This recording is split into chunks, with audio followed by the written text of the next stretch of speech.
Yo guys, what's going on? I'm Tim Kelly. This is The Real Sports Talk. Today though, obviously the NBA Finals is tonight, so we'll have a video for that. Something I wanted to do, and I don't normally do this because I don't see a ton of movies because I'm usually busy watching sporting events, but the other night I had to go check out The Purge because if you listen to Pandora or watch TV, every single ad, or listen to the radio for that matter, every single ad for any movie was The Purge. It had a sick trailer, and it was a movie that interested me because the movies I really like to go see at movie theaters are horror movies because I find them to be the most interesting and fun to watch. Now, this movie has been really hyped up, which is one of the reasons that regardless of whether you like the movie or don't like the movie, this movie is going to make a shitload of money because it was hyped up and everyone is talking about it. Everyone went to go see it, and I went to the movie theater thinking, this sounds really cool, but it's a horror movie, and usually they have a stupid ending. Movies like The Call had a really good trailer, and then the movie absolutely sucked.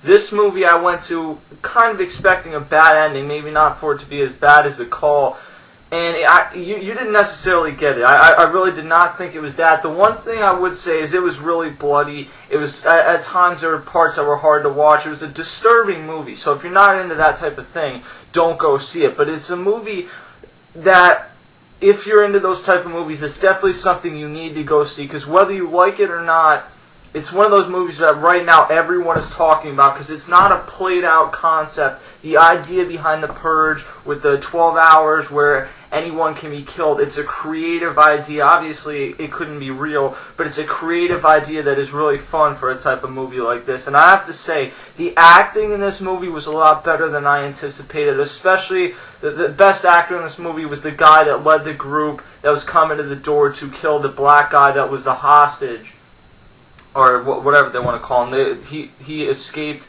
into their house, and this guy was creepy. He would say something about killing someone, and then he would give a creepy smile. It kind of reminded you of Heath Ledger playing the Joker. This guy was creepy, but he was really, really good at playing this role.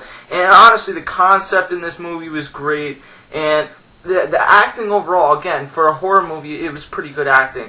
The dad did have to die in this movie. That's the one thing I would say, is that the dad definitely had to die, or if the entire family lived, I think it would have been a dumb concept. But since someone died, that was one of the things that I liked about this movie, because someone needed to die to make this movie work. And then the neighbors save them from getting killed by the rest of the people, and then they turn on them and they're about to kill them.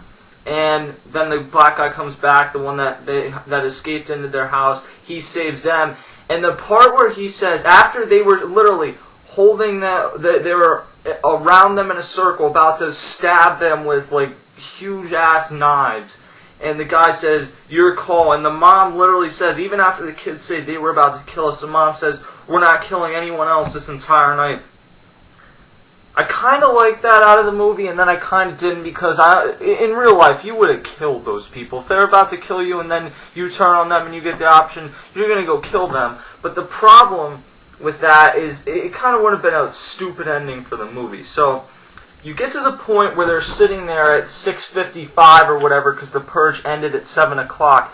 You get there, and actually, let me go back on the one thing. I wouldn't have killed them personally, but I'm not a parent. I don't know how I would have responded in that situation. But you get to the point at the end of the movie where it's 6:55, and they're sitting there waiting for the Purge to end, all in a circle. The one guy's the gun, the black guy's the gun, and they're all sitting there around in a circle, just kind of waiting for this to end at the table. And then the blonde lady again tries to, once the mom looks up for a second, she tries to grab the gun and hurt her with it. Instead, the mom smashes her face off the table and makes it all bloody, which was kind of one of the cooler parts of the movie. I thought that the best ending to this movie literally would have been if at 6, or at least the most interesting ending, at 6:58, the mom said, "Okay, kill him now." That to me was kind of what I was expecting, because they kept looking up at the clock at 6:57 and 6:58, and I thought that at some point the mom was going to say, "Okay, now you can kill them." And I don't know if that would have been a great ending, but the ending that they had kind of left a lot open, which is maybe they did that on purpose because they want to make a second one, which I'm not sure would necessarily work, but it would probably make money given how successful this movie has been. is that you're just going to let these people go live after they tried to kill you. You're going to be their neighbors again. That part was kind of strange to me, and I think that there was a political statement certainly made in this movie at the end of the movie when the credits are playing. And I saw this in the theater, so it was kind of hard to hear because everyone's screaming after the movie, getting up, walking out of the theater, not realizing at the end of this movie that there was still part of a political statement to be made. But the part that I heard was obviously the most important part when they're talking about how this has been the most successful purge, and the purge is really working. Unemployment is down to 1%. The country is great, and this purge is really successful. And it's kind of a political statement because the family felt that way coming into the movie, except for the son, who kind of saw the wrong doing in the purge.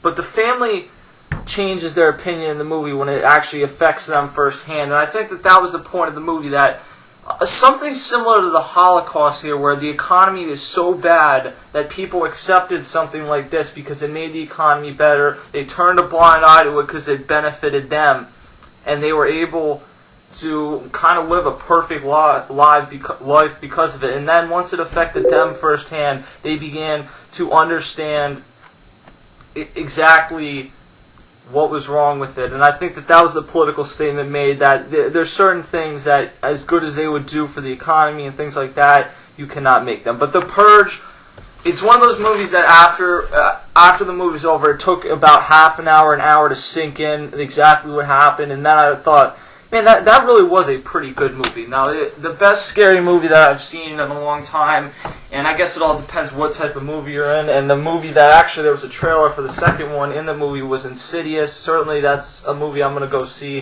the second one. But The Purge is something that I would definitely recommend going to see. I'd give it about 8 stars out of 10. I'm not a movie critic here, so I don't know exactly where to rank it, but I thought it was definitely a movie worth the money, worth going to see, because it's interesting, everyone's talking about it, and it is the #1 movie right now. So definitely go see that movie. I'm Tim Kelly. Let me know what you guys thought. If you saw the movie, if you're going to see the movie, I'm sorry I just spoiled the entire thing for you. Hit me up on Twitter at CashKelly_TRST, Facebook.com/TheRealSportsTalk, Section215.com, and I'll catch you guys next time.